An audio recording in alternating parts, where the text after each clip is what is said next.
Up next, we'll hear from the head of visual arts at the Ashbury College in Ottawa and a passionate educator of close to 20 years. Her master's work here at the International Center for Studies in Creativity employed arts-based research to explore practices that nurture creativity in the school setting. She is a practicing art maker, a loving wife and busy mother of 2 bouncing boys, and an interesting tidbit about her, she has an aversion to cell phones and to getting her hair cut. Please welcome Tamara Doleman.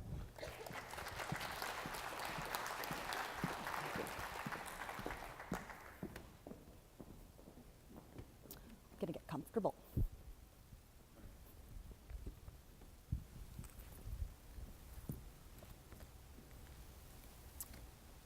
Cognitive reframing, or looking at it in another way, is a psychological technique that consists of identifying and then disputing maladaptive thoughts.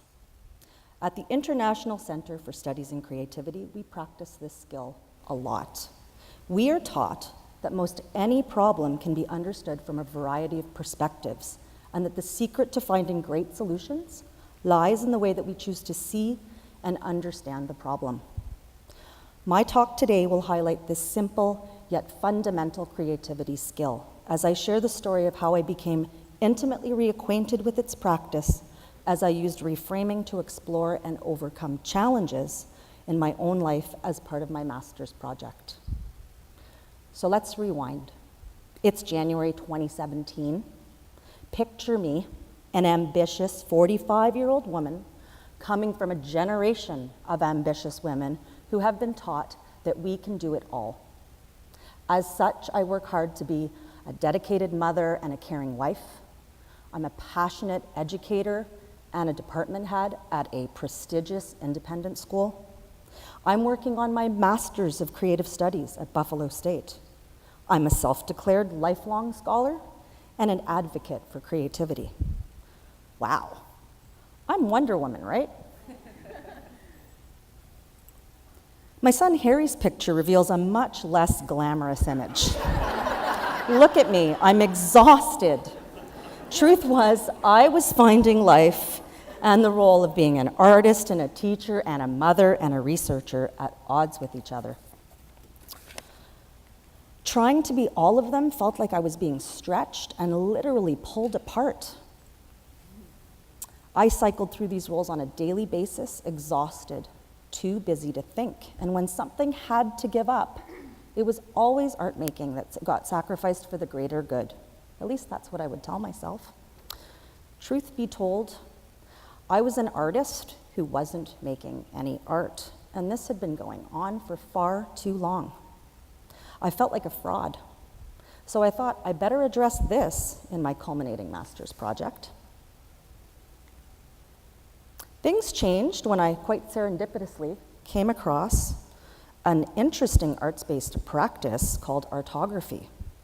The term with the A/R/T is used to present an equality and coexistence between 3 identities: artist, researcher, teacher, and primary research can be conducted through the experience of creating and reflecting on art forms.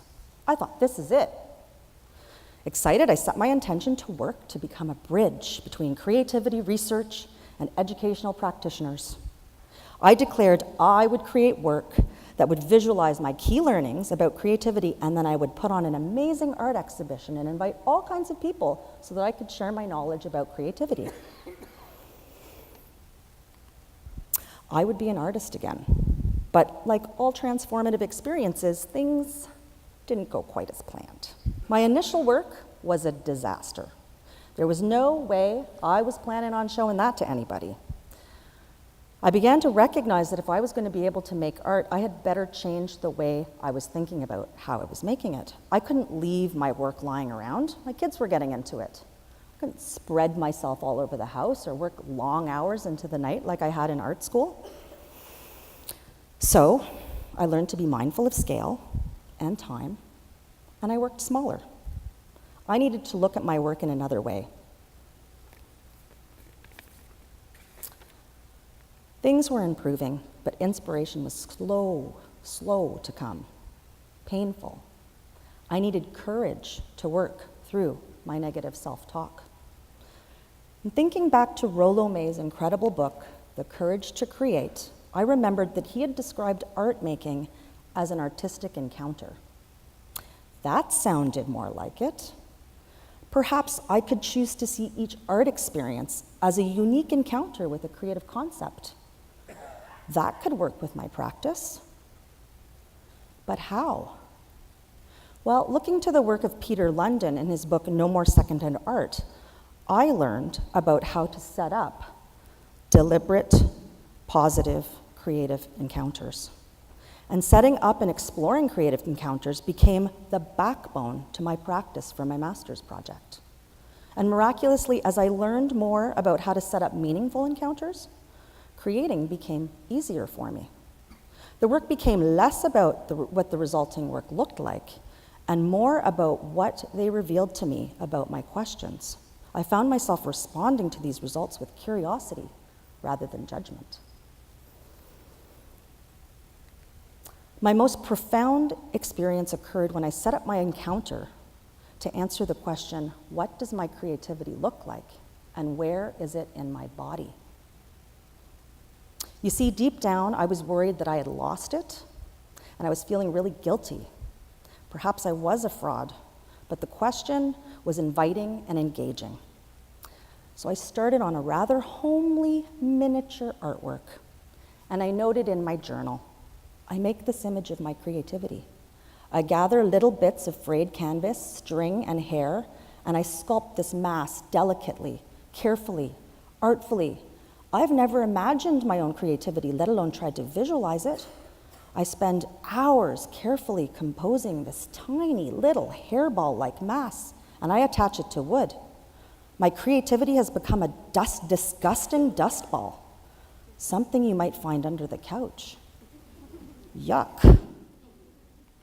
And there it is, located within my belly. Despite the repulsive and ugliness of this product, I was intrigued.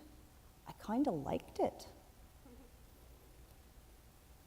Over the next few days, I began to understand this mass as tangled confusion, and I wondered what it might look like inside, and I journaled a response. Tangled in this little mass are gems and shapes and bits and bobs of glitter, beauty, shards, seeds. Oh, little seeds of possibility. Aha, I realized that this knotted little mass of my creativity inside my belly had over time become very, very small and compressed. But looking at it another way, the mass was also a lot like a nest. Yes, it can be understood to look like a nest, right? A nest, a holding place for ideas to incubate, a safe place for fragile things. Oh, I get it. I can choose to see my creativity as a tangled, pathetic little knot in my belly, or I can see it transformed. A nest, a visual metaphor of my role as the teacher and the mother. I had a place of shelter and care for the creative possibilities in others right here in my belly. And surely there would be room there for me too. I developed a mini artwork of a silver nest and a gnarly little tree to hold on to this new realization. And later that week, while in restful yoga shavasana, my mind drifted back to the little portrait of my creativity, and I experienced in my mind's eye walking through this tangled, knotted, pathetic little mass that I had made. I was walking through my creativity, my process. Inside it, I could see so many shiny objects waiting. Another vision. I could create a wonderful walk-through sculpture or installation of my creativity. Oh my God. This was going to be amazing. A whole room dedicated to my creative process. It would be great if my project could show people physically the stages of the creative process and what it looked like. But as I started to think about space and time and all the ways I would want this to happen, I again became very overwhelmed and frustrated as I recognized there was no room for this in my life. And at my school, the art show was around the corner, and my students weren't finished their work, and I didn't even start any work. How are we going to put a show on together? How was I going to put a show on for my master's project, and then all of a sudden, as reframing can often occur in moments of desperation, I wondered, well, what if we just put our process on display? No, wait, what if we co-constructed an installation of our creative process? Yes, what if I co-created with my students? We could put together an installation of the creative process using our own authentic work, finished, unfinished, successful, failures. We could put it all on display for the art show and teach people about the process we use in the studio. The rest became our final artwork, our pièce de résistance, and I am excited to share with you a little peek. We called our show The Art of Becoming, to celebrate the fact that, like an artwork, we as people are all navigating our own personal process of becoming. We wanted to highlight the beauty and value of the journey of unfolding, emerging, and becoming.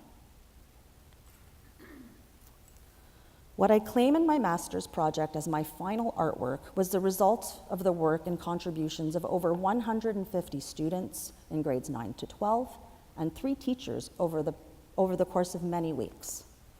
This was the first time we had ever made a collaborative artwork to this scale, the first time I had ever considered myself an equal partner with my students in the role of an artist. One large classroom was transformed into something similar to my scribbly sketch. It included artifacts of all aspects of the process, from generating, intention, to getting inspired, to experimenting and testing and trying, and we even had a comfy little spot over in the corner for incubating. We also had a place where we walked through our doubts and our fears.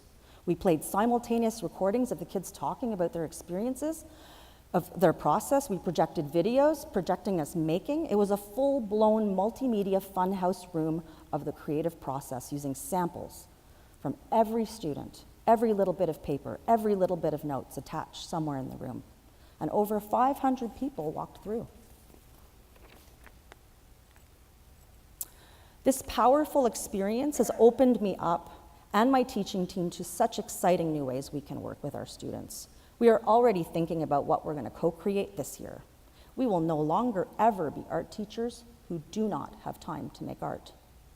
Framing my art practice as inquiry gave me permission to make art in a very different way that is often presented to most people in the mainstream.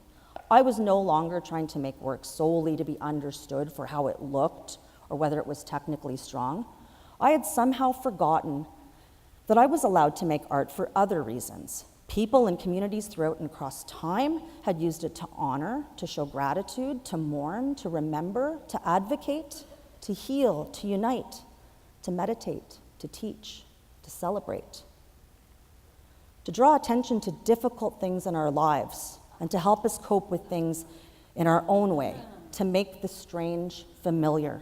Yes, I had been making my art from the wrong place, and I had forgotten about it as a creative encounter.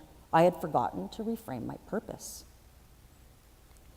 To fully realize one's creative potential, you must check in on it often. Be curious. Ask it what it requires of you. Ask what is getting in your way. London says, each of us must experiment and find the correct developing time for ourselves, not all at once, but periodically, for that time will probably change as our lives evolve. And so looking again at my outstretched arms and legs now, I see that I am no longer being drawn and quartered, feeling pulled apart at the limbs. Reframed, I see my purpose. I am centered, my arms raised in celebration, open and ready to communicate about art and creativity from a place of wholeness. My artist, teacher, researcher self, ready to live out the rest of my days, advocating, honoring, celebrating, and mothering the development of creativity in myself and in others. I hope you will join me. Thank you.